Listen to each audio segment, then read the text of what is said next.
परिवार से मैं 1970 से जुड़ा हुआ हूँ। अब 1970 बोलने का मतलब ये है कि हमारे फादर जो है जब गुरुजी और माता जी जमशेदपुर में आए थे तभी हम लोग गायत्री परिवार से हमारे फादर उनसे जुड़े और उसके बाद से जो हमारा जन्म जो है 1979 1979 में मेरा जन्म हुआ। तो गायत्री परिवार में ही जन्म हुआ और जो है तभी से हम इससे जुड़े हुए हैं। और हमें ये भी अवसर मिला कि जब बाल्यावस्था थी उस समय जो है जिस समय माता जी अपने हाथों से भोजन करवाया करती थी तो उस समय जो है शांति कुंज में जाने का मौका मिला। और गुरुजी से भी हमारे तो स्मृति में थोड़ी बहुत स्मृति में है, पता नहीं गुरुजी को मैंने खुली आंखों से देखा कि नहीं, लेकिन हमें इतना पता है कि गुरुजी ने मुझे देखा। और जब हमारे पापा के साथ मैं गया हुआ था तो ऊपर में जो गोष्ठी चल रही थी तो उस समय जो है उन्होंने गुरुजी ने कहा कि बेटा मुझे नींद आ रही थी, छोटा था उसमें नींद आ रही थी, तो गुरुजी ने कहा कि बेटा इसे जो है जाकर अभी सुला दो, इसको नींद आ रही है। तो और उसके बाद जो है उसके बाद की मुझे जहाँ तक याद है कि मेरा मुन्नन जब हुआ था तो माता जी ने अपने हाथों से जो है मेरे स्वर के स्वास्तिक बनाए थे। ये सब मुझे बाल्यावस्था से ही अभी तक याद है। और चूंकि गायत्री परिवार में जुड़ाव रहा तो शुरू से नवरात्रा 9 दिवसीय अनुष्ठान वगैरह करना शुरू से बनता रहा। 2-3 अश्वमेध यज्ञ में भाग लेने का मुझे अवसर प्राप्त हुआ, जिसमें कि पटना अश्वमेध यज्ञ की एक स्मृति में सुनाना चाहूंगा। हुआ यूं कि जब माता जी वहां पे आई एयरपोर्ट से तो पीछे के रास्ते से ही यज्ञ स्थल पे जा रही थी तो काफी लोग जो है उनके चरण वंदन के लिए जो लोग दौड़ पड़े, मैं भी दौड़ा। और दौड़ा तो मैं काफी छोटा था, दौड़ा तो उसके बाद जैसे मुझे ऐसा लगा कि मैं गाड़ी पे चढ़ के माता जी का पैर छू लूंगा।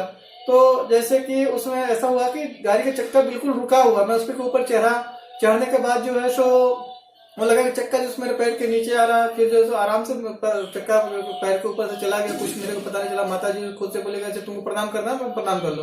प्रणाम करने के बाद जो मैं उतर के आराम से फिर चला गया। तो आप समझ सकते हैं कि गाड़ी का चक्का पैर पे चल रहा, कुछ भी नहीं हो रहा और चक्का जी को चल रहा है, गाड़ी चल रहा है, उस पर मैं चढ़ गया और लगा बिल्कुल चक्का सिर पड़ा हुआ है। तो ये तो एक छोटी सी स्मृति थी। उसका आवल किला में भी मुझे जाने का अवसर प्राप्त हुआ। अभी रिसेंट में मैं जब आपको नेपाल अश्वमेध यज्ञ में गया था तो मुझे वहां पे जब मैं यज्ञ कर रहा था मुझे को एक अनुभूति आई। उसके पहले हमारे बोकारो में जो है एक 51 कुंडीय गायत्री संबंधन महायज्ञ हुआ था, जिसमें कि उसकी विस्मृति मुझे थी। और जब मैं वहां पहुंचा उसके बाद जब नेपाल अश्वमेध यज्ञ में गया तो मुझे वहां पे बैठे बैठे मुझे एक अंदर से फीलिंग आई कि ऐसा क्यों, अगर ऐसा हो जाता तो कितना अच्छा होता। कि जैसे अभी हम लोग जो यहाँ पे एक 10,000 लोग या 20,000 लोग या 1 लाख लोग हवन कर रहे हैं, 251 कुंड पे हवन कर रहे हैं। यदि ऐसा हो जाए कि सारे लोग अपने घरों में एक साथ, जितने गायत्री परिवार के लोग हैं 15 करोड़ के लगभग हम लोग की संख्या है, तो अगर सारे लोग एक साथ एक समय पे अगर हवन करें तो एक अश्वमेध यज्ञ से बहुत बड़ा आयोजन होगा। और ऐसा उसमें मेरा पता नहीं क्या से कैसी भावना आई। और उसके जस्ट कुछ दिन के बाद हमें पता चला कि सर डॉक्टर साहब और जी जो है इस चीज को जो है ऑलरेडी 2 जून को पिछले साल जो इस तरह का प्रयोग करवा दिया गया। तो इससे अनुभव होता है कि आपके मन में जो भी होता है गुरुजी माता जी एनी टाइम आपकी बातों को सुन रहे होते हैं और आप जो भी कहना चाहते हैं वो बिना कहे ही वो सुन लेते हैं। अभी एक बिल्कुल आपको जो एक इस तरह की एक और घटना है। अभी पिछले साल ही 18 मई 2019 को मेरे बेटे का जन्म हुआ और जो है हम लोग जो है मुनस्यारी में भी गए हुए थे। उस बीच में मैं मुनस्यारी में भी था। तो वहां से लौटने के बाद जो है मेरे बेटे का जन्म होना था। तो उसमें जो है क्या हुआ कि हम लोग जीजी से प्रणाम करने के लिए, चरण स्पर्श करने के लिए रिटर्निंग के दिन हम लोग को जो आना था। तो 19 तारीख को उसका जन्म हुआ, तो 20 तारीख को रिटर्निंग होना था।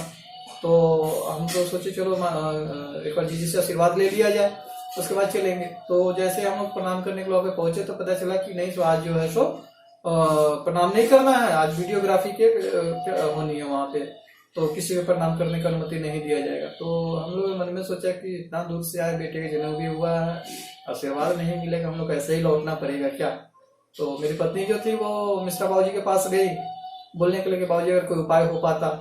तो जैसे ही वो जो अभी वहां से रिटर्न हो, मिश्रा बाबूजी बोले कि नहीं संभव शायद नहीं हो पाएगा। और जैसे ही वो बोल के अभी रखे हैं कि तुरंत उनके पास फोन आता है कि नहीं जो हमें आज सभी को मिलने वाले को बोल दिया जाए, आज बोल दो सब कोई मिलेंगे। और फोटोग्राफी का प्रोग्राम कैंसिल हो गया, जो कि आपको 1 मासी वाले लोग का जो फोटोग्राफी होना था। तो यही होता है कि आपके मन में जो भी होता है वो एनी टाइम देख रहे सुन रहे हैं, और उसमें जो सो ये कहना कि नहीं हमें वहां पर जाने पर ही कुछ प्राप्त होगा, ऐसा कुछ भी नहीं। अगर हम कहीं पे बैठ के भी रह रहे हैं तो हमें वो चीज मिलती है। तो अनुभव तो बहुत सारे हैं, कितने सारे अनुभव को बताया जाए। विशेष रूप से मैं यही कहना चाहूँ कि हमें जो विशेष रूप से दिखता है या हुआ हमारे साथ में, वो यह है कि गायत्री परिवार जुड़ने के कारण जो हमारे विचारों में परिवर्तन आया। आज हम गायत्री परिवार से जुड़े तो हम उसको गायत्री परिवार के उद्देश्यों को अपने जीवन में जी रहे हैं। और जीने का क्या तात्पर्य यह है कि आज जो सोच है, जो और लोगों की सोच है, जब औरों को कंपेरेटिवली अपने आप को देखता हूँ तो उसमें बहुत सारे जैसे हमें अनुभूति, स्पष्ट अनुभूति होती है कि नहीं, मैं जिस स्थिति में हूँ, हमारी हमारी जो सुविधाएं हैं वो औरों से बहुत अलग है। क्योंकि इसका ये सबसे बड़ा मूल उद्देश्य ये है कि मैं गायत्री परिवार से जुड़ा हुआ हूँ। इससे मुझे गर्व है कि मैं गायत्री परिवार का एक सदस्य हूँ, एक छोटा सा सदस्य हूँ चाहूंगा। और इसी के साथ मैं अपने वाणी को विराम देता हूँ। जैसे कि हम हमारे गुरुदेव का एक वाक्य है कि हम दूसरों के साथ वो व्यवहार ना करें जो हमें खुद के लिए पसंद ना हो। इसका एक छोटा सा मैं एग्जाम्पल देना चाहता हूँ। जैसे हमारे घरों में रात का बचा हुआ खाना रह जाता है या कुछ भी रह जाता है, तो क्या करते हैं हम लोग उसको गाय को खिला देते हैं या जो भी जानवर को उसको खिला देते हैं। जब जिस खाने को हम नहीं खा सकते वो हम उसके लिए कैसे उसको खिला सकते हैं, क्योंकि रिटर्न में तो फिर हमें ही वो मिलना है। हमारी गाय को हम खिला दिए, कोई बासी खाना खिला दिए तो वो खाएगी, उसके शरीर में वो भूलेगा, भूलने का तो रक्त बनेगा, रक्त से फिर दूध बनेगा, उस दूध को फिर हम पियेंगे तो फिर तो वापस हमें को घूम के मिला। तो इस तरह से हम कह सकते हैं कि जितने भी हमारे गायत्री परिवार के उद्देश्य उनको सभी को विचारों में अपने जीवन में जब जीना शुरू कर देंगे तो सही उद्देश्य में हम गायत्री परिवार के सदस्य कहलाने का हमें थोड़ा सा अधिकार प्राप्त होता है। तब हम जैसे सही अर्थों में कह सकते हैं हम गायत्री परिवार है। इसलिए गायत्री परिवार में सिर्फ जुड़ने से नहीं होगा, गायत्री परिवार के उद्देश्यों को भी मानना पड़ेगा और उस उद्देश्य को दूसरे को भी मनवाना पड़ेगा, दूसरे को भी बताना पड़ेगा कि हमारे जीवन में क्या परिवर्तन आया। तो मैं इस संदेश के माध्यम से यही कहना चाहूंगा कि जो भी हमारे गायत्री परिवार के लोग हैं या जुड़े हैं, वो जो है सो आप जो है सो अपने जो भी अपने परिवार में, परिवार के हर सदस्य को, क्योंकि गुरु जी का ये भी संदेश है कि हम बदलेंगे युग बदलेगा। लेकिन यहाँ पे क्या होता है कि हम तो बदलते ही नहीं, सिर्फ मैं बदल के रहता है। मैं कहने का मतलब कि जो अगर मैं जुड़ा तो सिर्फ मैं रह गया। आज मैं अपने परिवार के गौरव के बारे में क्या कहता हूँ कि हम बदलेंगे युग बदलेगा। तो आज हमारे परिवार के आज दूसरी पीढ़ी, हमारा बेटा, जैसे हमारे फादर ने दीक्षा लिया उससे मैं जुड़ा, और हमारे बाद जो हमारा बेटा जन्म से, और अभी वो बाल व्यवसाय जो है सो जो कि स्वाति दी के द्वारा जो है सो ये संचालन किया जाता है, शांति कुंज के द्वारा संचालित होता है, जिसमें कि वो जो है बाल व्यवसाय को चलाता है, जिसमें बच्चों का जो है सो बाल संस्कार सारा पहले चलता था। उसमें जो है सो ऑनलाइन हम लोग जो है सो एक छोटा सा प्रयास कर रहे हैं कि गुरु जी के विचारों को बच्चों को भी अवगत कराया जाए। तो प्रतिदिन रविवार को शाम को 7 बजे से लेकर 8 बजे के बीच में कोई भी इसमें जुड़ सकते हैं। इसकी सारी प्रक्रिया अगर कोई जानना चाहे तो वो भी जान सकते, वो भी बता दिया जाएगा और उसके लिए संपर्क कर सकते हैं। तो इतने के साथ ही मैं अपनी वाणी को विराम दूंगा। ओम शांति, जय गुरुदेव। प्रणाम। मैं 13 वर्ष के यथार्थ इस विशाल गायत्री परिवार से का एक छोटा सा सदस्य।